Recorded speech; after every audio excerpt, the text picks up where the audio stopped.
Hope for you guys who are celebrating. Hi everyone, Merry Christmas.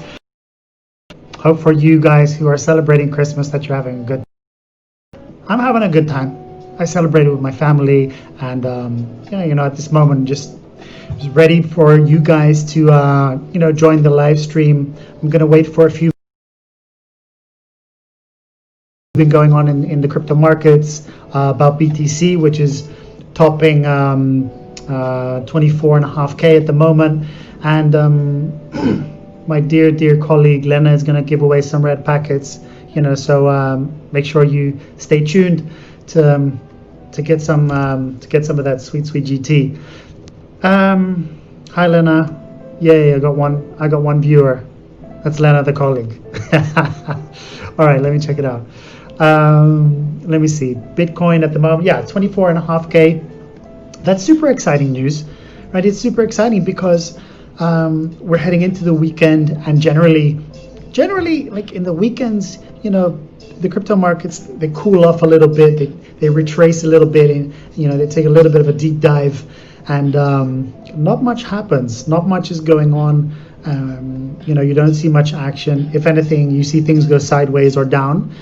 But this is interesting because it's Friday, it's Christmas. People are supposed to be taking time off the markets, spending time with their family, and not doing any crypto buying. But we might break 25K. That would be historical. Sorry. We've already reached a new all-time high, and this is very, very promising for the end of the year. Now, if you're looking for some crazy numbers before the 31st, this is perhaps not the most suitable time to bet on 25K. But for 2021, I am very, very excited. I am very because I'm bullish on crypto and Bitcoin as a whole anyway. Like on the long term, like if you have a very low time preference, and you understand what Bitcoin is about and what the technological features are, you can't help but be bullish on the future, due to the deflationary characteristic of Bitcoin, the fact that USD and Euro are subject to inflation, and that you're losing purchasing power. Just that fact by itself, the fact that if you store any funds on a bank account in Europe, because I only know for Europe, I don't know for the States and other parts in the world.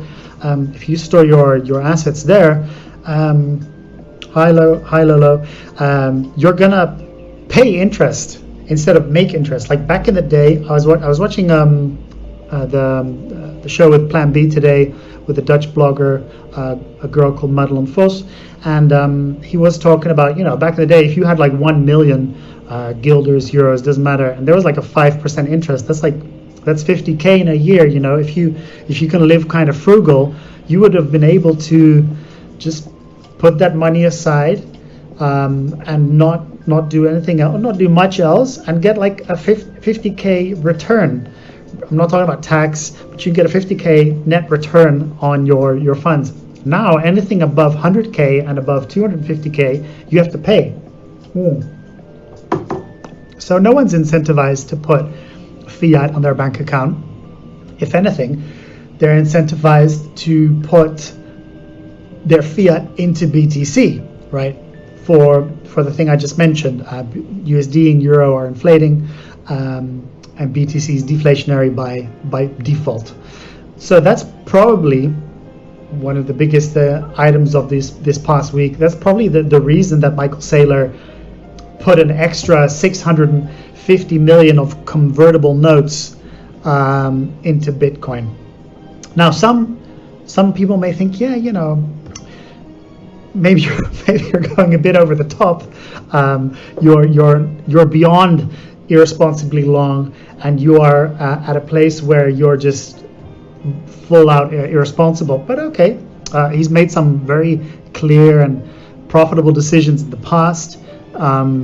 It's a very interesting story. If you want to listen to him on several podcasts, I think one with Preston Byrne and one with Peter McCormack, where he explains what his business story was, how he sold He sold a domain name for 30 million or 3 million or something like that, something crazy, voice.com. And he's made some very clear business decisions which were beneficial for him. First red packet's been delivered. There are many more to come, guys. So all 167 of you can click on it and get your shot. So yeah, he has a very strong conviction about Bitcoin. He voices it as well in some kind of prose, talking about cyber hornets and preserving your energetic value and all that kind of stuff. So for Bitcoin maxis, that's crazy. It's good. They love that kind of stuff. They are, especially because he has so much of his funds allocated in Bitcoin at the moment. 1.3 billion. That's crazy. It's a crazy amount, but he seems to have a really big conviction on where crypto is going to go. Where Bitcoin is going to go, and he's extremely bullish. That was one of the major events. Then on on a FOMO level, that was good. Every once in a while, I'm going to check the Bitcoin price. Let me see here. I've only started 7 minutes ago. It's not like the Bitcoin price is going to go anywhere, right? But you never know. Might do some huge spikes. If it breaks 25K, anyone, feel free to let me know. And generally, if anyone has any questions in the comments, let me know. I'll answer anything you want to know, or I'll address anything you want to have addressed. That was it for the FOMO side, the positive news. And then on a FUD level, obviously Ledger had a data breach, and that's a significant one. Data breaches aren't weird. They're not, unfortunately, they're frequent. Happened to Spotify 3 weeks ago. If you go to haveibeenpound.com and you put in your email, I have one of my email addresses. I've been pound on 4 of them, LinkedIn, Dropbox, I think even MySpace back in the day, LinkedIn, Dropbox, Dubsmash. There are so many data breaches, and it annoys me every time, because I think, all right, it's 2020. You are obviously offering a service. You're offering a paid service. LinkedIn has LinkedIn Premium. Dropbox has a paid service where you can pay them every month. Why would you be so careless with the information of your users? And the difference being now for Ledger users, that people who potentially have millions of Bitcoin or hundreds of thousands of Bitcoin stored on a ledger, or maybe it's a high profile individual. All of a sudden their address info is out and about. So in this digital day and age, it's not nice to have your information sold on the internet. I would feel extremely, unfortunately I'm not blessed with millions of BTC on a ledger, but I would feel extremely paranoid, especially in countries where there's a huge discrepancy between rich and poor, and where, to give a very extreme example, in Brazil, people fly home with their helicopters, over the favelas to their helicopter. That's a huge, extreme example, but in places where, it's more likely that you're going to get targeted.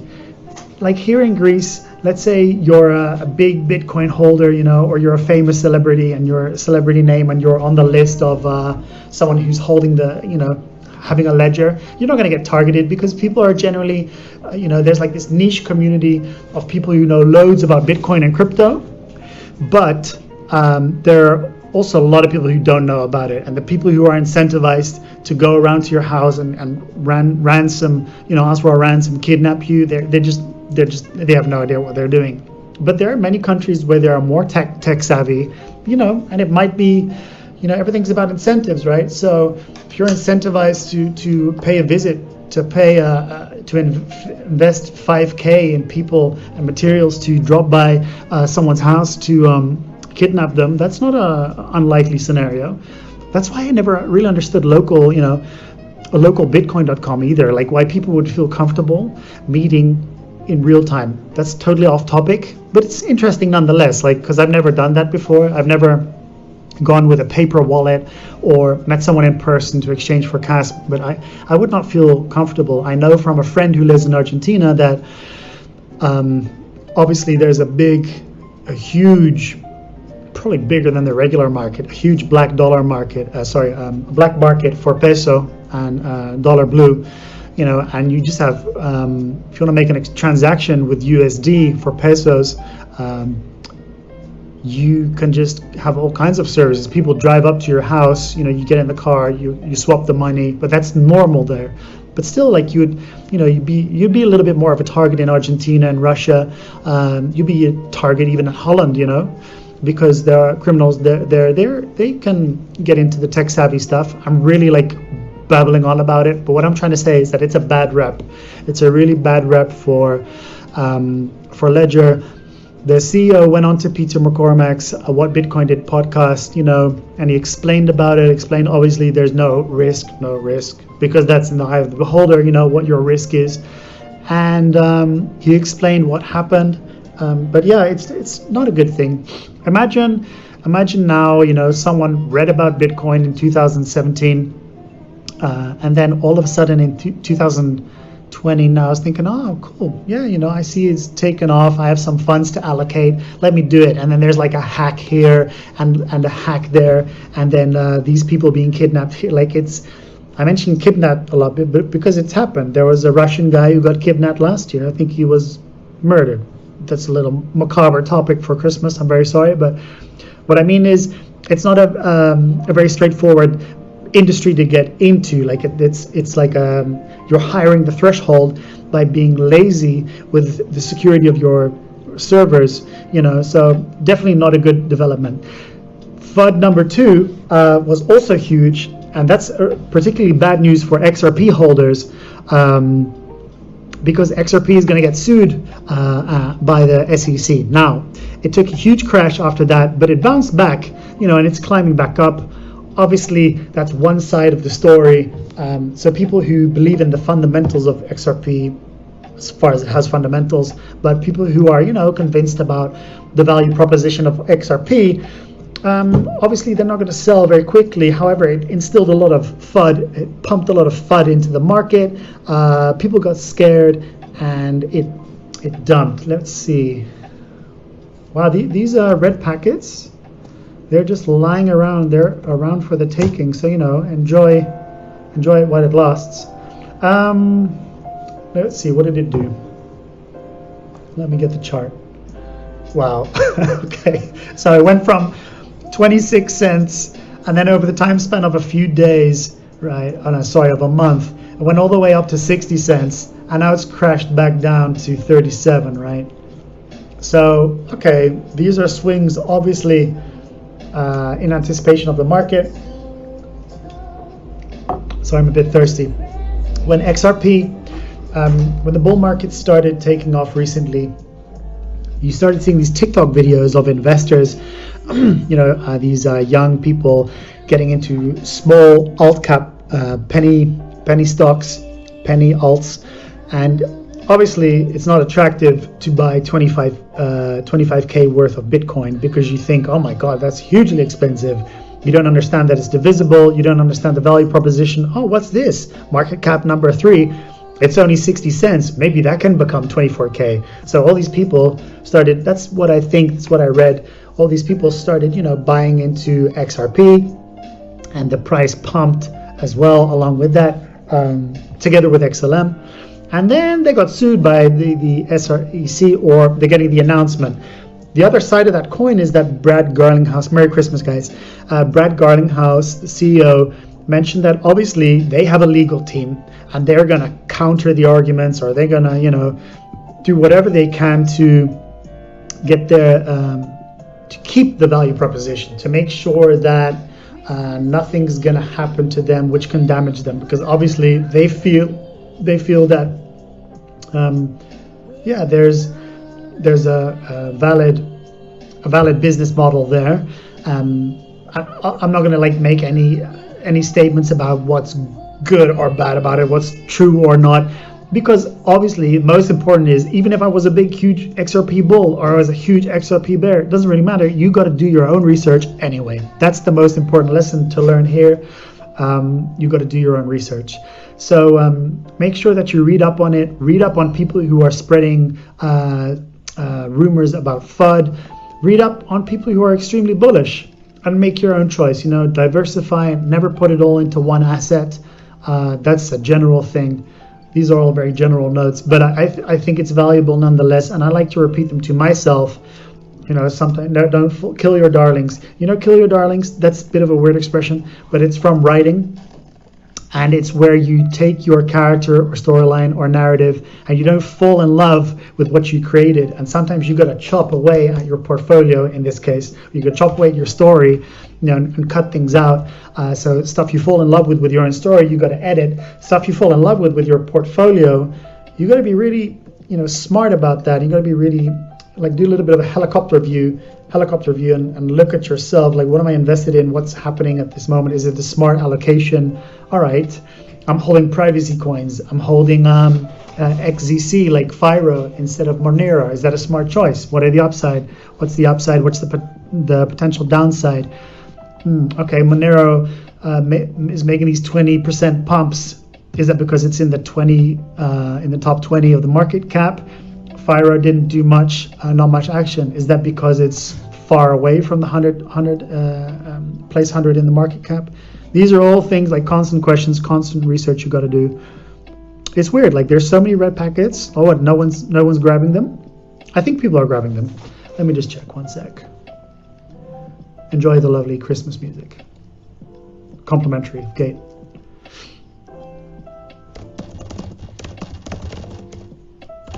So, because you know why? I know you guys aren't going to leave anyway, because we got the red packet incentive, but generally I'm just very happy that you guys are here. Thanks for joining me, and I hope everyone's having a great Christmas. You know, I hope everyone's got those silly New Year's resolutions ready for 2021. Obviously, you will have need to made them already and put them into place already, because if you haven't, there might be a possibility that you're not gonna, fulfill them anyway, because these are things which need to come back. So what did we discuss? We discussed Michael Saylor being uber bullish. He's the bull, right? He's the Uber Chad, investing in Bitcoin, only Bitcoin. As far as I know, you don't know. They might be allocated into Ethereum. Why not, right? It's like a critique I never understand. Like, you're so bullish about Bitcoin, and if it's likely that Ethereum is going to do 10x, why don't you buy some Ethereum to then swap to BTC? Or is that betrayal to your network? I have no idea. It doesn't really interest me, but actually it does interest me. Like, your choice doesn't interest me, but it makes me wonder nonetheless, like, why would you sometimes choose something so evident, which is Bitcoin, which holds value, which is a good store of value into the future, but you think, okay, maybe I allocate only 5% of my portfolio or 2% of my portfolio to ETH. I'm going to end up with more BTC anyway, if that's what you're so crazy about. So yeah, XRP sued. That was super fuddish, bearish. Ledger data breach. That was also bearish. And we're generally going to go into a super interesting period, right? Because today's, I'm a little surprised, to be honest. I'm surprised that BTC is holding this strong, because generally that's not what happens in the trend. People are talking, chilling together, talking about crypto, asking questions, fathers, uncles, mothers, daughters, girlfriends are saying, oh my God, it's a scam. Scam. Why are you investing in a scam? Why are you gambling your money away in this fake internet money? What are you doing? And then you go and you explain about how no, it's not a scam. It's not fake internet money. Actually, there are fundamentals, and there's a reason that you should keep it. It's not manipulated. It's not volatile. That's all in the eye of the beholder. It's not used for money laundering. Maybe a small percentage is, but if you look at the entire amount of money which is being laundered on a yearly basis, like $2 trillion US, Bitcoin is only a really small fragment of that. So these are really interesting discussions which are happening, around Christmas, and they're going to continue. And you're going to like leave little seeds in the heads of family members and of friends as well. And they're going to think, oh, maybe that holds true. Yeah, they're going to start reading, oh, what's wrong with the U.S. dollar, and why isn't it doing very strong? Merry Christmas, guys. Why isn't it doing very strong at the moment? While it's like, as opposed to the euro, it's falling. So you're losing. You're not getting much euro value for your dollar. And why is that happening? What's happening in the U.S.? And then as soon as interesting things are going to happen when President-elect Biden is officially going to get into office. I don't know when that is, but you'll see interesting things happen to the dollar. And then there's the vaccine, which is also going to instill a sense of trust in the markets. That's also going to do something with the dollar, So then you're going to get this switch. Are you? Is it decoupled? Is BTC decoupled from the dollar? Is it going to no longer take on this safe haven characteristic? As in, okay, the dollar's doing better, so there's no point investing in BTC or gold, because generally when things are going well, and the market picks up, the vaccine's out there, unemployment is supposedly diminishing, there are more people employed. At that moment in time, BTC might take a deep dive again, or not. If the dollar gets better, the American economy is stable, and generally in Europe we are no longer suffering of secondary and tertiary phases of waves of COVID, then we might be looking at an interesting future. But these are just all these discussions are taking place now. Not in every household, obviously not. Obviously there's also a lot of fighting going on. I love how Christmas is being marketed as the most wonderful time of the year, and generally it's great, and I'm sure everyone will have had at least one great Christmas once. But generally Christmas can be a bit of a tense period for some people. Merry Christmas nonetheless. So what are we seeing? We're seeing loads of bullish sentiment. Loads of bullish sentiment. There's a lot of expansion, engagement over the entire space. 1 inch was launched today. You can trade it. Sorry, it wasn't launched today. It's traded today on Gate.io. Their automated market maker swap protocol, just like Uniswap. If you provided liquidity there was an airdrop. I didn't. Unfortunately, I didn't get any. You might have. Maybe you might have provided liquidity there, and they did an airdrop token. They're backed by Pantera Capital, which is Dan Moorhead's fund, which is super big. That's huge. That's something to look out for if you look into fundamentals. Having Pantera Capital as one of the backers of this swap protocol, I think the token price at this moment, I think it was $2.35 in the morning. All right, guys, while we're at it, why not enjoy the Christmas music again? We're not on a rush. Again, okay, it's 227, right?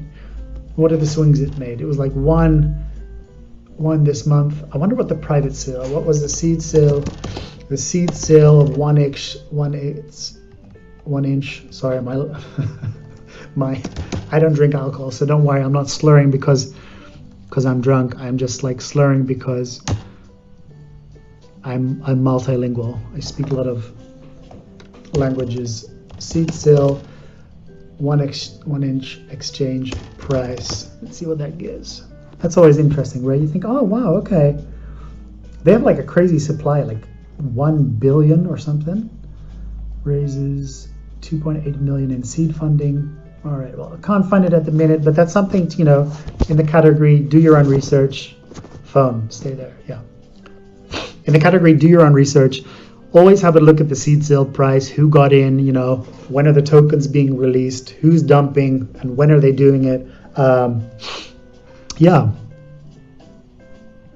That's important, because if you think, oh, that's interesting, 1 inch exchange, it's only $1. You know, it might go to $1,000 because XYZ. Yeah, maybe, you know, maybe the seed sale was 0.01, and by the time that you think it's going to be not $100, but, you know, maybe you think it's going to be 10, and you put in 1K, so you made 10K. Maybe by then the seed funders, they've already, you know, made like a 1,000x or 10,000x, something crazy. You know, and by that time, you might not be able to get your money out, because in that period they might be freeing those tokens in the market, because generally tokens which have been bought in a seed sale are going to be released in phases, right? They're locked up to protect the investment, to protect the project from dumping. So yeah, for example, polls from Polkastarter, that was interesting. If you look at Polkastarter, I liked it. You know, I liked the project. I researched it. Currently, I think they're like at 40 cents. They're also listed on Gate, you know, so definitely check that out. Yeah, they're 40 cents. So then you're like, okay, cool, 40 cents. But there was like a seed sale round of 0.025. So what, that's already done like a 50x, 20x, something like an 18x, it's done already. And if you think, oh, wow, that's okay, the total supply is 100 million circulating supply based on that volume. Okay, it's going to do this run. Let's say you make a rough estimate based on your analyses and being in the market and having good judgment that it's going to go to, let's say, $5. You know, by that time, people who got in at the seed sale price, all of a sudden they've done, let me see, divided by 0. Are you having a bit of trouble, Patrick? Are you okay? You're having trouble using a calculator? 0 to 5. So yeah, they would have done a 200x if they got in at a seed sale round of $0.025 and if I buy this now at $40 and it goes to $5, you know, I'll still make a profit, but I'm gonna have to scratch my head a little, you know, because it would only be 12.5. Now, 12.5 is not little, but it's definitely not 200x. And the people who are at 200x would also be incentivized to sell at 100x. It's very straightforward what I'm saying. It's not rocket science, but it's something to keep into consideration. I see someone's just asking how to grab a red packet, right? So first of all, let me correct my phone. Let me see if this works. I am the live leader, so I'm running the live stream. Someone's asking, how do I collect the red packet? Click on the red packet, open it. It asks for verification. Oh my God, I hope I'm not closing the live stream like this or it causes too many problems. I've never done this before. Then it says select in this order. It's a bit of like a CAPTCHA algorithmic trick thingy. You select the order, click OK, and then 1, 2, 3. All right, so with me, I passed and I got 1 GT. So who was that? Alicia, I hope I explained it. You should be able to grab it. And let's see, there's still many to be taken. Like there's 4, but it's like ongoing. Normally they'll appear really quickly and then they disappear because people snatch them up so often and so quickly. Sorry guys, I have a dry throat. No COVID for me, just because I'm talking so much. Where was I? Yeah, generally super bullish sentiment and really exciting things going on in the space. You know, like the ledger is definitely not a good plot change for users. It's going to harm them a lot. People are saying, you know, this is like, you guys should be prosecuted. This is criminal, whatnot, due to the nature of the fact that they offer hardware wallets. But yeah, opinions differ about that. I don't think, obviously it's not good, but I don't think a company should be destroyed over it, or I don't think it will be destroyed over it. They still have a solid product. They were just super friggin' sloppy with their servers, you know, and the fact that someone can hack their information still doesn't mean that anyone can get to your ledger. Exmo got hacked. This is an exchange in Russia, I believe. Let me see. 10.5 million worth of funds. So we had like the KuCoin hack a while back, 200 million hacked. Then like a lot of FUD, loads of FUD. Huobi, their CEOs were arrested, detained. A lot of unclarity, lack of clarity there. Then OKEX founders were detained, and this was all related to underground banking in Hong Kong. So there's some really shady stuff going on in the industry. XMO was hacked as well. And even though we're an exchange, we do profess like not your keys, not your coins, in the sense that we take security always at we take security very serious. We've learned from mistakes in the past, and we like to facilitate an environment which is full on security, right? That's why we have so many security measures. I mean, you got your fund password, you got your SMS 2FA, Google 2FA, you got your the word Google, see, technology, and then all of a sudden my Google Assistant got activated. So then you got email verification, and then another SMS verification, all these layers, right, of security. And maybe you caught onto it or not, we were DDoSed. Someone attempted to DDoS us recently. I would say unsuccessfully. They were successful for like 20 minutes. Users couldn't use the platform, and then we implemented Cloudflare, and we've upgraded our security so they can't overload it, because obviously any hacker or malicious actors are incentivized to mess with exchanges, to mess with users. I've been hacked in the past as well, so never think that you are invincible. Never think that they're not going to target you, even though you have a relatively small amount or huge amount, or you think, I'm the best, I have such good security measures in place, why would anyone ever attack me, or why would anyone ever know who I am? That's a wrong assumption, my friend. You should just assume the worst without being paranoid. You should assume the worst, not your keys, not your coins. So up your security levels, up your security game, and there are many things you can do. I'm not going to talk about them now to increase your security, but hardware wallet is one of them. XMO has been hacked after KuCoin and the FUD for Huobi and OKEX.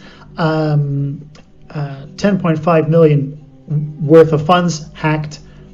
It's a popular exchange in Russia, Ukraine, CIS markets.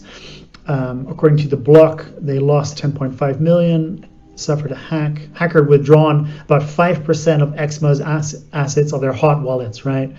So without disclosing a specific amount of the loss, there's a research analyst there. XMO appears, blah, blah, blah, provided the list of stolen coins. Stolen coins included Bitcoin, ETH, XRP, Ether Classic, Tether, and Zcash. So that's big news, because again, another hack.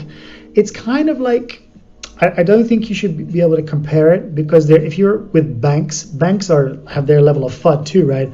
Okay, so recently the Rabobank, they got fined. Actually, it was a while back. They got fined for their messing around with something called the LIBOR rent. HSBC has been fined billions of dollars for wrongdoing, for fraud, for corruption. ING got fined. Like, banks get fined all the time, right? So banks are definitely not better than these crypto companies. But let's say, again, you get into crypto. All right, okay, data breach at Ledger. Wasn't that like the most secure wallet? Hack here at XMO, hack at KuCoin. These are all things which, as a like a no coiner, or someone who's just getting into the business, not something you want to see. It doesn't instill confidence. It doesn't say, hey, let me take my hard-earned money and send it over to these exchanges, and maybe it ges hacked, maybe it doesn't. In the meantime, it's super user unfriendly, most of the stuff.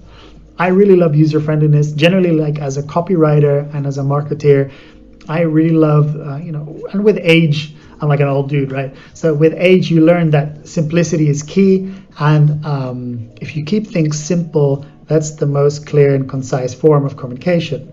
People don't have to understand how blockchain works, what a UTXO is. They don't have to understand what's behind Bitcoin, just like they don't understand what what is exactly behind end-to-end encryption of Telegram or Signal or WhatsApp. They don't need to understand it. They just need to use it. So if you could just go onto a website and then say, buy Bitcoin, and then do 2 extra steps, and then you have the Bitcoin, and then no one could access that Bitcoin, that would be perfect, right? But no, unfortunately, you have to create an account. You have to write down a 12 or 24 word seed phrase, and then you have to put that somewhere, keep it somewhere, but not just somewhere. You can't just store it anywhere on your computer. You have to write it on paper. Okay, but what if I lose the paper? If I lose the paper, I lose access to my funds. Oh no, I'm not doing that. You see what I mean? Like there's 10 million. There's some apps which really aim to make this user friendliness experience, great. And generally at Gate, we really try to focus on user friendliness as well. I see by now a lot of people have been joining into the live stream, which is really great. Feel free to let me know what you think of Gate and what you like about Gate.io, and if there's anything you'd like to see changed, if there's anything you would like to see improved for the year 2021. Generally, we've seen a big increase lately, and we are, happy with all our users. Generally, there's like a positive sentiment. Obviously, every once in a while, something won't go super smooth or as smooth as it could go. In regards to our campaigns, and sometimes we mess up and we try to correct that. Wow, those red packets are really stacking up, guys. It's free money, free internet money. Yeah, you can go tell your family, like, I'm on an app now, watching a live stream, watching a dude holding a boring talk about Bitcoin. I'm just pressing these buttons and they're giving me free internet money. It's amazing. And then they're going to be like, oh, wow. But please do me a favor, though. Obviously, if you're telling them about this free internet money, all jokes aside, if you're telling them about GT, and telling them about that we are offering these red packets and that it's a really cool and fun way to learn about crypto, to be engaged with crypto, tell them to sign up at Gate.io. Do us that favor. Maybe you can do that in return. Tell them to follow us on Twitter. Tell them to follow us on Facebook, Instagram, LinkedIn. Maybe by the time they've signed up, they can actually take part in this live stream and then collect their own GT, and that might be worth $10 in the near future. GT is a very interesting coin to hold, to invest in, because there's a nice ecosystem around it. The ecosystem being Gate Chain, which is our public blockchain. The fact that we're gonna launch our own automated market maker, HIPAA swap protocol, that's going to be linked to GT as well. So if you look at the chart of GT, what's so interesting about it, it's that it's so stable, right? Let's see.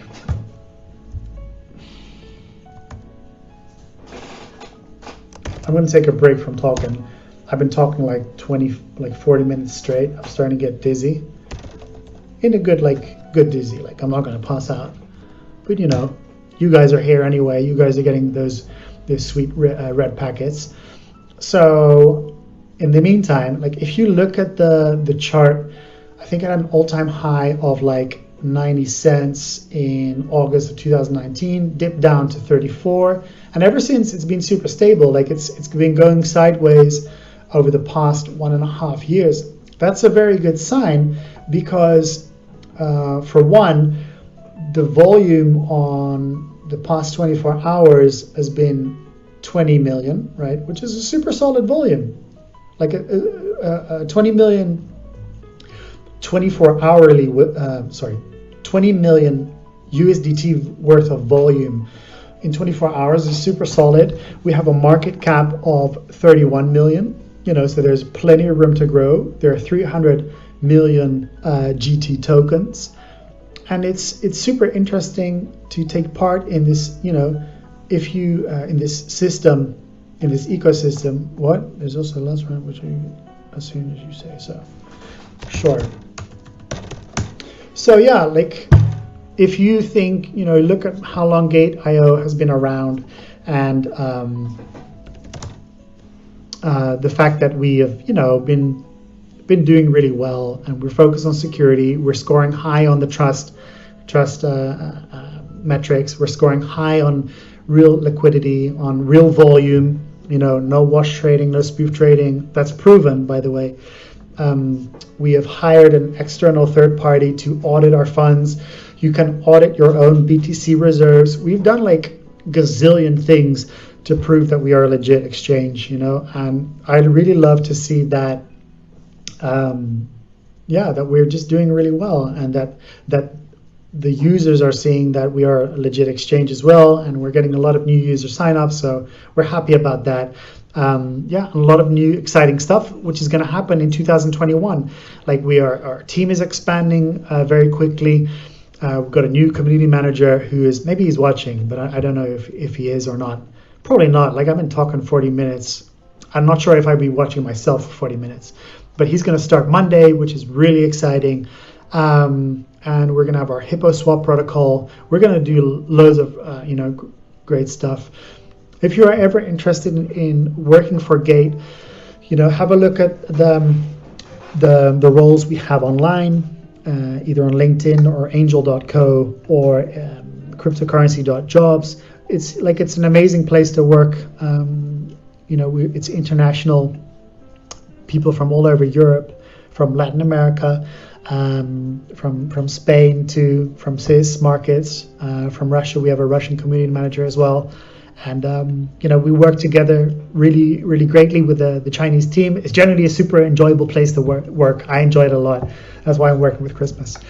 After this, I'm going to be spending some time with my family, obviously, and I'm starting to get a little bit hoarse. All right, guys. So the last red packet has been given away by our dear colleague Lena. It's going to run out pretty soon. I hope everyone is having a great Christmas. In the last moments of news, let's see, what do we got here? 1-inch exchange. No, that's not what I'm looking for. I lost my document. Oh dear. Here it is. Some last little bullish announcements.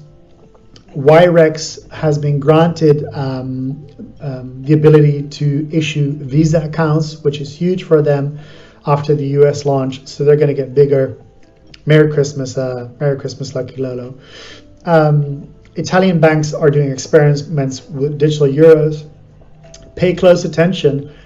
By the time that in China, in 2022, when they launch the Olympics, they're going to have their stablecoin ready too, their CBDC. So that's really something to pay attention to, because America will fall behind and Europe will fall behind. And trust me, they will have that stablecoin finished by then, which is like a huge accomplishment. So if you forget all the news about what's being blocked and what is being banned, just look at these superpowers and how they are independently, planning their moves, making their chess moves to make sure that everyone gets their piece of the CBDC pie. And trust me, it is going to happen. Stellar invested into Settle Network. They are super focused on the stablecoin market in LATAM, which is huge, obviously, because they all have these shitty, excuse my French, shitty coins. The Bolivar, the Peso, the Quetzal, whatever they have. Like, all these coins are like hyperinflated at the moment. They're stabilizing a little bit now, but generally they're hyperinflated. So if you're earning in a local currency and you're not earning any USD, you're screwed. You're basically screwed, because your stack of cash, let's say this is a stack of cash, I know you're gonna have to use some imagination, it's getting less, it's getting worth less every day, and you can buy less and less with it. So Stellar has released the Settle. They're investing so much into the Settle network for people on the Stellar network without them even knowing. That's the cool thing, right? They're building the app on the Stellar network without them even knowing that they're going to be using it, these users, but they can transfer their local funds into USD. And the USD markets, like dollarization, is huge there because it's a stable, like they have these dual economies everywhere. From Cuba, Argentina, I think Venezuela. I haven't been there, but I think so. but most LATAM countries have it. It's their way to preserve wealth. I'm not sure if I was in LATAM and I'm seeing like misery and bullshit and all this, hyperinflation around me and, totally out of control, incompetent governments and billions for the banks. I'm not sure I would put it into crypto. I'd probably buy dollars as well as like a stable, So that's cool that they're doing that. So we're at 940 people. I'm just going to do a test, guys, and try to grab some GT. Not because I want the GT, but because I want to understand that icon. Like, I want to give you guys the chance to grab the last GT. I passed, okay. 6. Merry Christmas. So, guys, there's still red packets. There's still red packets for you to grab. Why would you not? I don't understand. There's like 953 people. They're not being grabbed. Anyway, so how about I leave you with this mind-boggling event? It's Friday, right? It's Christmas. Most companies are going to be offline, taking time off because they want to give themselves and their employees the opportunity to spend time with their family, right? With their loved ones. So I am currently working. That's all fine. But what if Coinbase delists XRP? That would be crazy, right? That would be huge. So look at what's happening online on Twitter. Look at all the people bullish saying, yeah, I just bought XRP, feel comfortable with it. Oh my God, I'm selling all my XRP. And then I saw this tweet by Adam Cochran.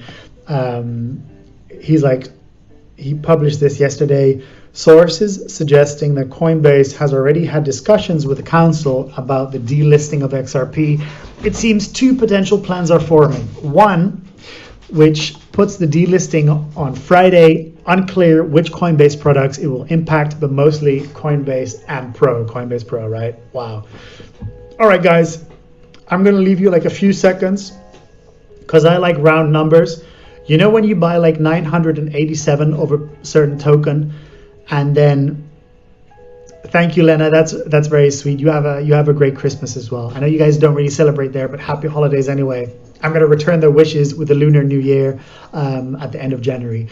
When you have like 989 Pulse or DOS Network tokens or Ethereum, I don't have those, but let's say you have like a low cap penny alt and you want to accumulate 1,000. So we're almost at 1,000 viewers. I really want to wait for that 1,000 mark because I like round numbers, but also because I want to give you guys the opportunity to choose your red packets.